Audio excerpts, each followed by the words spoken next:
दोस्तों, वैसे तो दुनिया भर में हर साल लाखों आयोजन होते हैं, लेकिन महाकुंभ ऐसा आयोजन है जहां लाखों नहीं बल्कि करोड़ों लोग सिर्फ आस्था के सहारे खींचे चले आते हैं। वहीं हर ओर रोशनी और दिव्यता का अद्भुत मेल इस महाआयोजन को पूरे संसार में सर्वोच्च पहचान दिलाता है।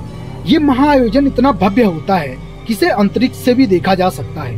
लेकिन सवाल ये है कि क्या ये सब महज एक संयोग है या इसके पीछे छुपी है एक गहरी कहानी। सोचिए, आखिर महाकुंभ में ऐसा क्या खास है जो हजारों सालों से इसे रहस्य और रोमांच का केंद्र बनाए हुई है। क्यों इस महाआयोजन की तारीखें खगोलीय घटनाओं से तय होती हैं? क्या सच में यहाँ के जल में कोई चमत्कारी शक्ति है जो इसे अमृत समान बना देती है?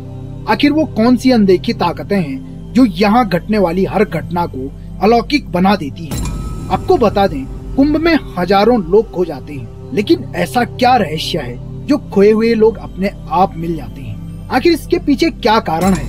महाकुंभ से संबंधित ऐसे कई सारे सवाल हैं जो आपके मन में भी गूंजते होंगे और आप इनके जवाब जानना चाहते हैं, तो आप बिल्कुल सही वीडियो पर हैं। आज हम आपको लेकर चलेंगे महाकुंभ के उन रहस्यों की ओर जो इतिहास, विज्ञान और पौराणिक कथाओं के बीच छुपे हुए हैं। तो जुड़े रहिए अंत तक, क्योंकि जो रहस्य आप इस वीडियो के माध्यम से जानने वाले हैं वो आपको हैरान करने वाले हैं। दोस्तों, महाकुंभ का नाम दिमाग में आते ही सबसे पहले दिमाग में यही आता है कि आखिर महाकुंभ है क्या और ये आयोजन कैसे और क्यों शुरू किया गया था। तो दोस्तों, इसके पीछे की कहानी बहुत इंटरेस्टिंग है। दरअसल आज से कई युग पहले एक ऐसा समय आया जब देवताओं और असुरों के बीच युद्ध लगातार चल रहा था। युद्ध में देवताओं ने अपना सारा राजपाट खो दिया, असुरों ने पूरे स्वर्ग में हाहाकार मचा रखा था और देवताओं की शक्ति दिन ब दिन कमजोर होती जा रही थी। अब इस समस्या का सिर्फ एक ही इलाज था और वो था अमृत, जिसे पीकर देवता अमर और असुरों से ज्यादा ताकतवर बन सकते थे। और यहाँ एक सबसे बड़ी समस्या थी कि आखिर अमृत मिलेगा कैसे। तो इस समस्या को लेकर सभी देवता भगवान विष्णु के पास जाते हैं और इसका हल पूछते हैं। अब देवताओं के द्वारा हल पूछे जाने पर भगवान विष्णु सभी देवताओं को एक अद्भुत विचार देते हैं और वो विचार था समुद्र मंथन का। इससे सभी देवता भले ही खुश तो हुए, लेकिन तभी उनके दिमाग में एक सवाल आता है कि आखिर समुद्र मंथन कैसे किया जाए, क्योंकि इसके लिए बहुत ताकत की जरूरत थी और देवताओं की ताकत तो लगातार कम होती जा रही थी। इसलिए विचार किया जाता है कि समुद्र मंथन के लिए असुरों की सहायता ली जाए, जो कि एक मुश्किल काम था। लेकिन अमृत का नाम सुनते ही सभी असुर खुशी से झूमने लगे और समुद्र मंथन के लिए तैयार हो गए। उसके बाद देवताओं और असुरों ने मिलकर मंदिरांचल पर्वत को समुद्र में रखा और वासुकी नाग को रस्सी के रूप में प्रयोग करके समुद्र मंथन शुरू किया। लेकिन फिर एक समस्या पैदा हुई। दरअसल पर्वत अपने भारी वजन के कारण समुद्र में डूबने लगता है। तब भगवान विष्णु कच्छप का रूप धारण करके पर्वत को अपनी पीठ पर उठा लेते हैं और तब शुरू होता है समुद्र का मंथन। इस मंथन के दौरान समुद्र से कई अद्भुत रत्न निकले, सिद्धियां, रत्न और सबसे महत्वपूर्ण जो था वो था अमृत। लेकिन इस मंथन का एक और रहस्य था। समुद्र मंथन से जो अमृत प्राप्त हुआ उसे पीने के लिए देवताओं और असुरों के बीच लड़ाई छिड़ गई। असुरों ने अमृत को छीनने की पूरी कोशिश की, लेकिन देवताओं ने जैसे तैसे उसे बचा लिया। पर इसी बीच एक रहस्यमयी घटना घट जाती है। छीना झपटी के कारण अचानक घड़े से कुछ बूंदें धरती की तरफ गिरने लगती हैं और गिरते गिरते पृथ्वी की 4 जगहों पर गिर जाती हैं, जो हैं हरिद्वार, इलाहाबाद, उज्जैन और नासिक। और कालांतर में इन्हीं स्थानों पर हर 12 साल में देवताओं के आशीर्वाद से एक बार कुंभ मेले का आयोजन किया जाता है, जहां लाखों नहीं करोड़ों लोग स्नान करने के लिए आते हैं ताकि वो भी अमृत के आशीर्वाद से पवित्र हो सके।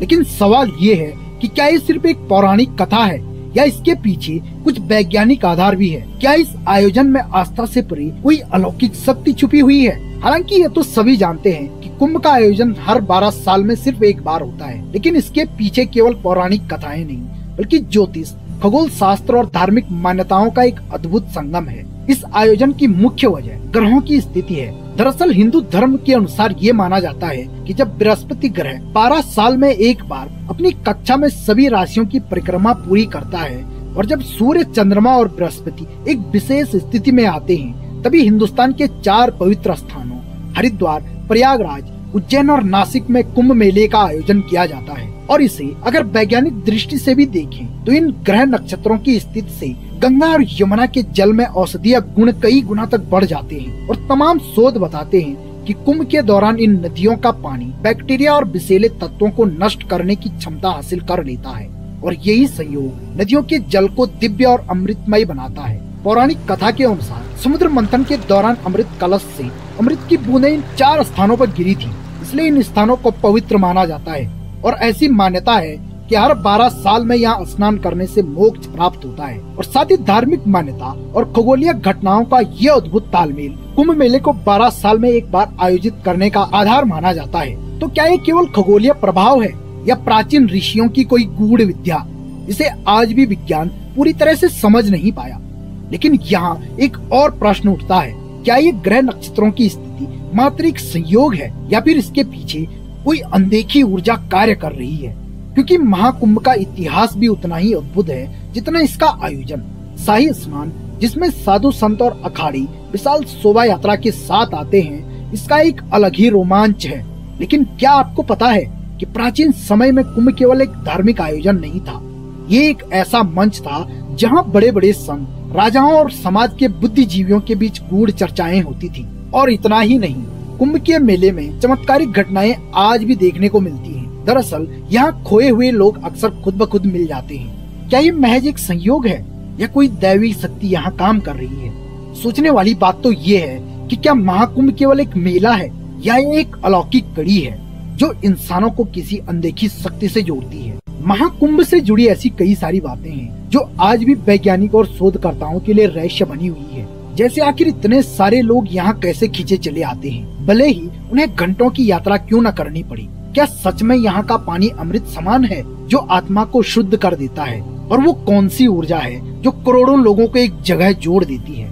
दोस्तों, आज के दौर में जहाँ विज्ञान और तकनीक का बोलबाला है, महाकुंभ का महत्व और भी अधिक बढ़ जाता है।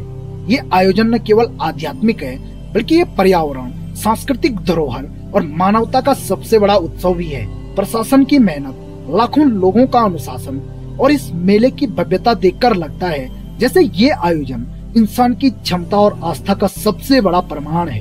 क्योंकि महाकुंभ हमें सिखाता है कि आस्था और विज्ञान एक साथ चल सकते हैं। ये सिर्फ एक धार्मिक आयोजन नहीं बल्कि हमें हमारी संस्कृति, हमारे इतिहास और हमारी जड़ों से जोड़ता है। तो अगर आप भी इस बार कुंभ मेले में जाने का प्लान बना रहे हैं तो सिर्फ गंगा में स्नान करके न आए बल्कि वहाँ की अलौकिक ऊर्जा को महसूस करें, उन रहस्यों को जानें और सोचें कि क्या ये आयोजन केवल हमारी परंपरा है या इसके पीछे कोई अदृश्य शक्ति है जो हमें एक कर देती है। अगर इस वीडियो ने आपकी सोच को झकझोर कर दिया हो तो कृपया इसे लाइक करें और शेयर करना बिल्कुल भी न भूलें, क्योंकि हम आपके लिए ऐसी अद्भुत कहानियाँ और अनसुने रहस्य लाते रहेंगे।